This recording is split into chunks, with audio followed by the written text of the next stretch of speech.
Hello, this is Terry, and you are viewing Miracles on the Street, which is a program about you and what's your miracle. And today we have a awesome guest, and he's going to tell us his miracle, and you won't want to miss this program today. But before we get over to that, I want to make an announcement, and the announcement is this: that Mariloma Christian Church at 9282 Mission Boulevard, Riverside, California, zip code 92509. They're going to be holding a miracle service October 23rd, which is a Sunday morning at 10:30 a.m.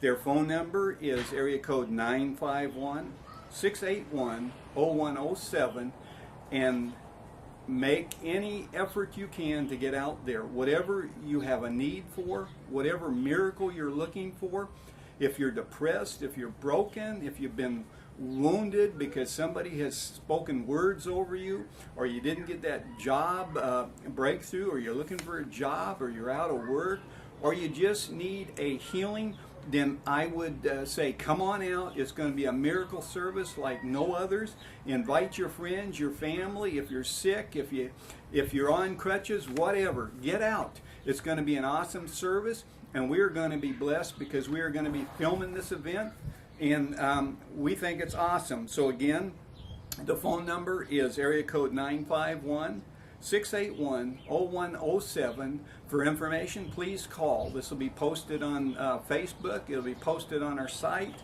Don't miss this. It's a life-changing event.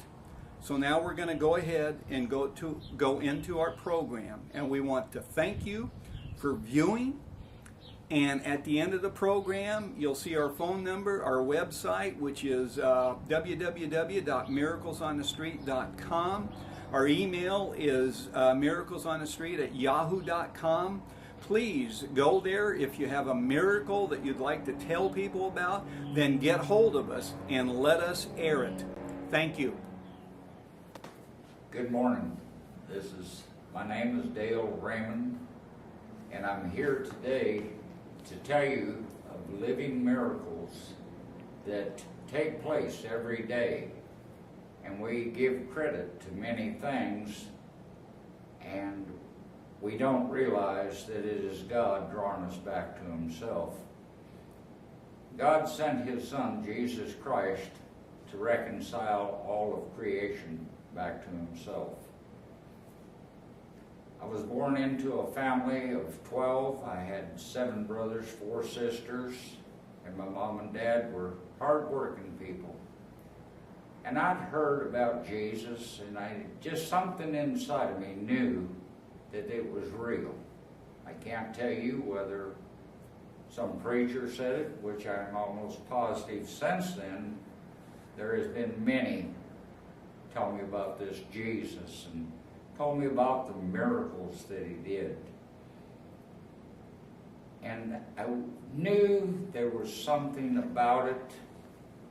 I knew that He was sent to redeem me as well as He has you, all mankind. And I was taught many years concerning an angry God. And I thought, there's more to this, but I was so involved with my life in the world and what I was taught in the world to be a good citizen, that you needed to get a good education, and that as you grew, you become a man of your word. And that was one thing I did hold on to. And even though I was living in the world as though there was no God, and every time I heard about this God that lives in me, it was always a future thing. It never was a reality. Always talking about the God to come and the kingdom to come and this and that. But what I want you to understand today, God chooses the foolish things of this world to confound the wise. And God has said to me, and the reason I say God has said to me, I was illiterate. I never did learn to read. I was able to pick up a few things And so basically, in the world's eyes, I was illiterate. And I might add, anything that you hear today is not just a man, but it is the reality of Christ in humanity. I came here today to share with you and to give you hope and give you encouragement today. Though your life may be turned upside down as mine was, and though you may look around and you'll see that the government ain't doing this and this and this and this, whatever it may be, I don't know what's in your heart, but I know that we are all the same. We all walked at one time according to the dictates of this world. If you hear a scripture through me, just realize it is the living God. It's not by my abilities that I sit here today. It's by God's grace and mercy. And I was going along in life, like so many of you are, wondering if this God is really real, or is it just something that a religious world has come up with. I tell you that the God that I present to you today is as live here on earth as you ever imagined to be in a distant heaven. God sent His Son to preach the gospel of the kingdom. Since the time that I died, I'm talking of physical death. Don't be shocked. You say, well, if you died, why are you still here? That's God's grace and that's God's mercy. And I've shared my testimony of the time that I died, and I recall a lot of the incidences. Like I said, I was living like there was no tomorrow, because in my thinking and what I had been taught, that a man that does not supply for his family and your job is to go and be a good citizen in this country and in this world, no matter where you're at. I was taught the things of the world. I was taught the laws of the land. And I did my very best to abide by those laws. Am I going to sit here before you today and say I never broke them? I'd be a liar. But I tell you the truth, it did not matter to this God that I only imagined sitting in heaven somewhere, some old man on a throne with white hair. And I died after quite a bit of stuff that I don't see no benefit in sharing with you, but I tell you some of the faults I had, some of the things that I did in the world. I was a whoremonger. I drank. I partied. I had a great life as far as I was concerned, because I was very proud, with no education, being able to raise children. I'd already been married and divorced, and with my second wife. And during that time, not realizing why was I even here on this earth, but I knew that I had to provide for my family, and I became a workaholic. I worked anytime there was a chance to work, and thought that's what a man's supposed to do. And it is true. There is a truth in that. But as far as adultery and such as that, I paid no heed to it.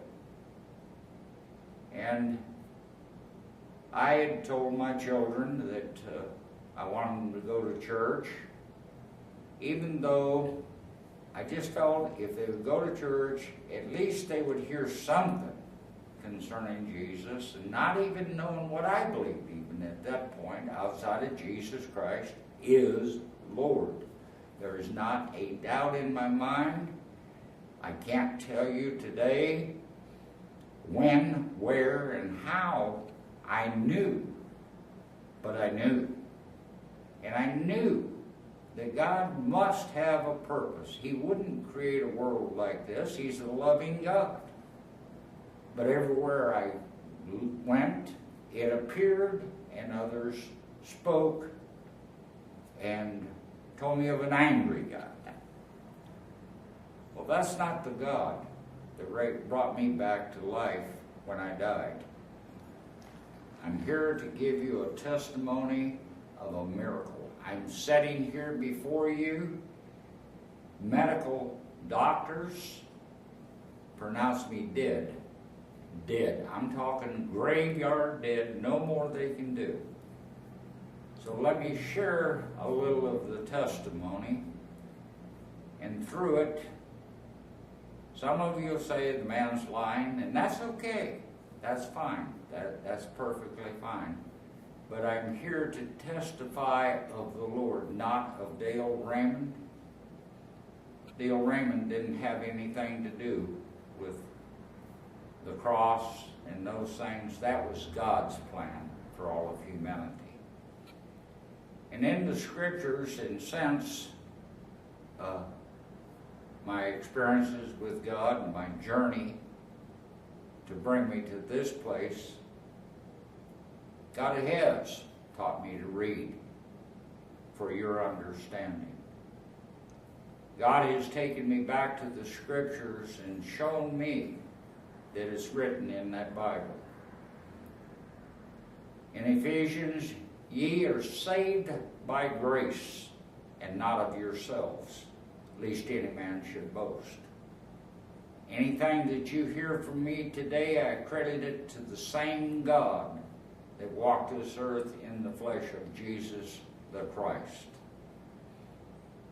God is no respecter of persons.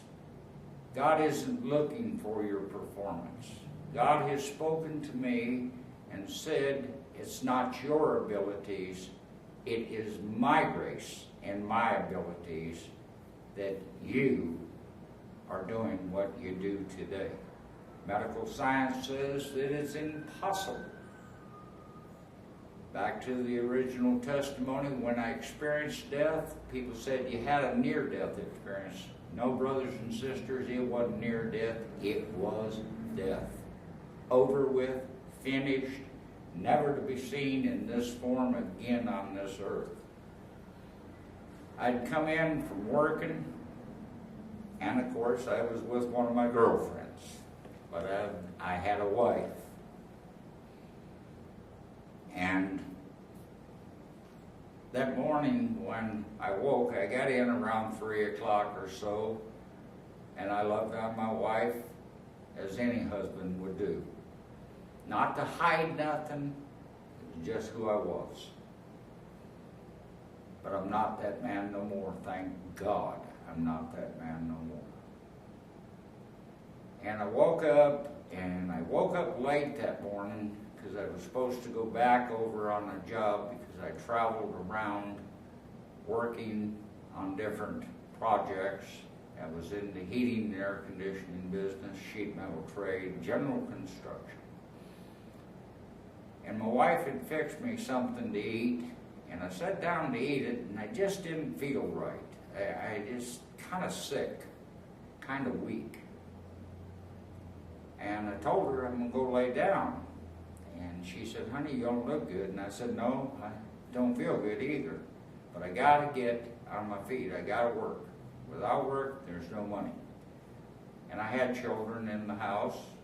I married a woman the second time. She had a daughter, and by this time, we had 2 children.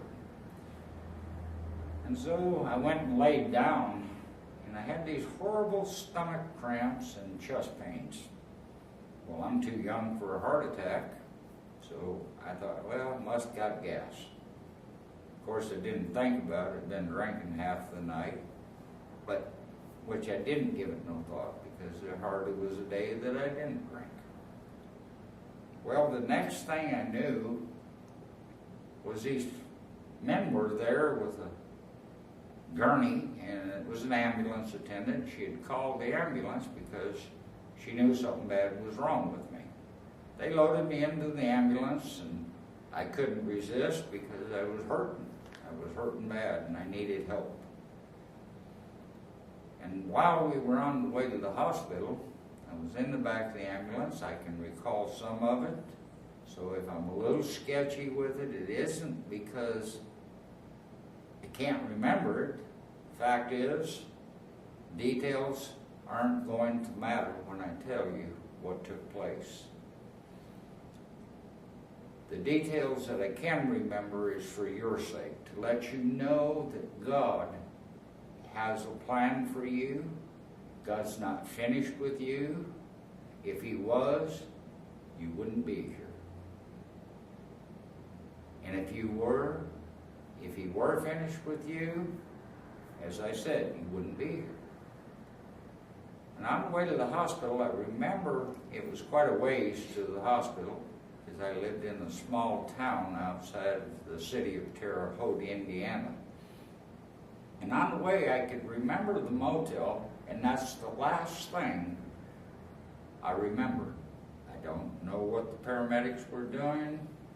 I have no idea what they were doing, but I was sure they were doing the job. I can tell you now, I'm sure they were doing the job that God created them to do, and that's to sustain life as long as possible, as any doctor does. I don't remember arriving at the hospital. I can only tell you what details I was given after the fact. But that's not what I'm here to tell you. But I'm here to tell you about God-given life to a man that didn't deserve to live. If you look at things the way it is being taught in many churches. I'm not against churches. I thank God for every one I've ever attended. But I thank God more for the life, His life, that I get to share with you today. Well, when we got to the hospital, I was told later that I was dead on arrival. I was told by the doctor he worked on me another 15 to 20 minutes. The time frame, like I say, is sketchy. The main part is the reality that I'm setting here today. And it was as though, all of a sudden, it was as though the top of this hospital was off. I wasn't raised up to this glorious heaven that I've heard preachers preach about, and even I preached about in my early years with the Lord. But I was raised up kind of where you were kind of elevated, but you weren't. And the whole roof was off this thing, and there was this room over here, and the nurse was working, cleaning up things, and I knew I was at a hospital. Here's a nurse. But I noticed that there was this sheet pulled over this body. I knew there was a body there. I just knew it. At that point, I didn't know it was me. And all of a sudden, I looked into the hallway just outside of that door, and I saw this doctor. And I saw my wife, and I saw my kids, and I thought, what the heck is going on? And this doctor was doing what doctors do. And he was telling my wife that I was dead. But I couldn't comprehend that because I was standing there right next to him. And of course I got mad.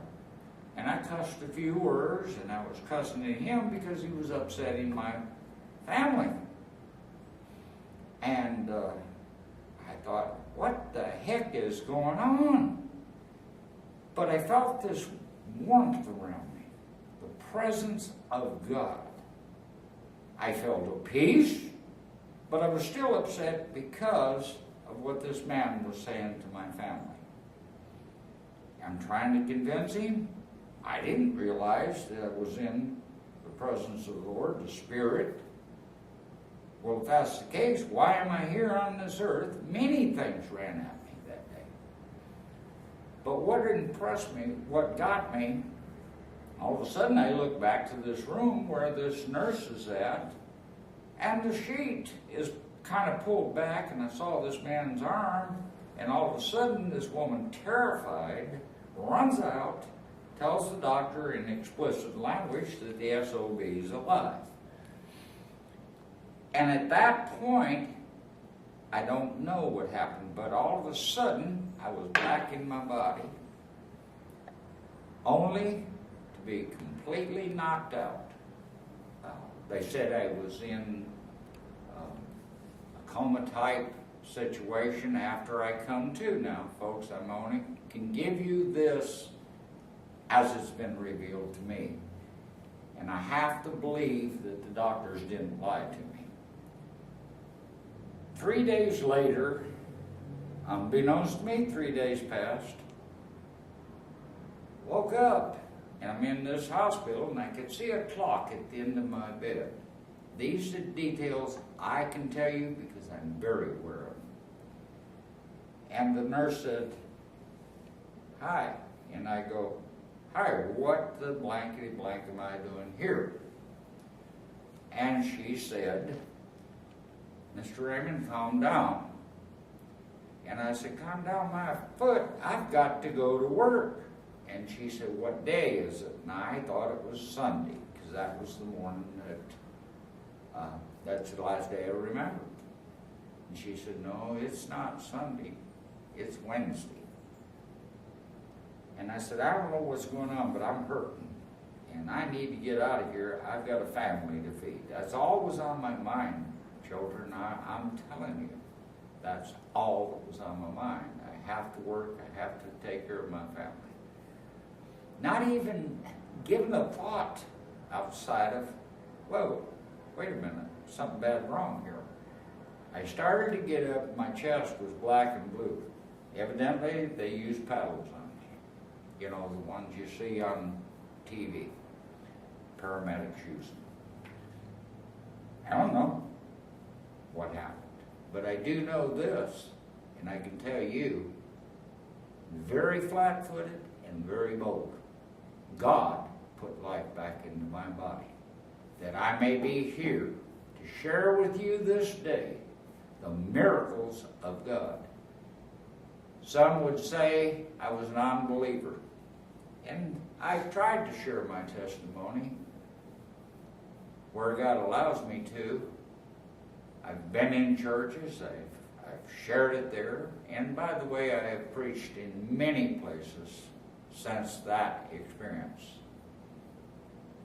And I was always told of God that if you come to God, you're not going to have these problems. If you have these problems, it's the devil.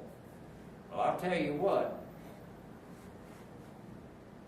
if that is completely truth, then I am sitting here wasting my time. Because I tell you, what some say, in that condition, I'd have split hell wide open. And as I shared with a brother this morning before we went on the air, if that's hell, please send me back, because I've never felt greater love in my life.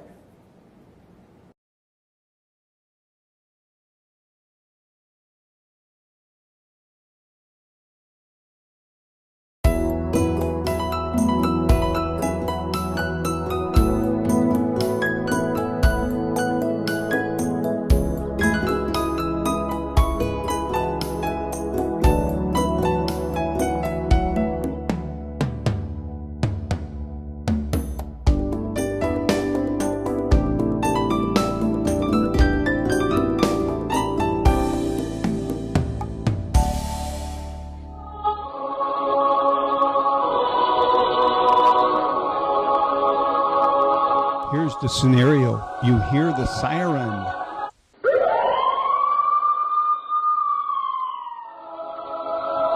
An announcement takes place in heaven. There has been a robbery. Angels are dispatched.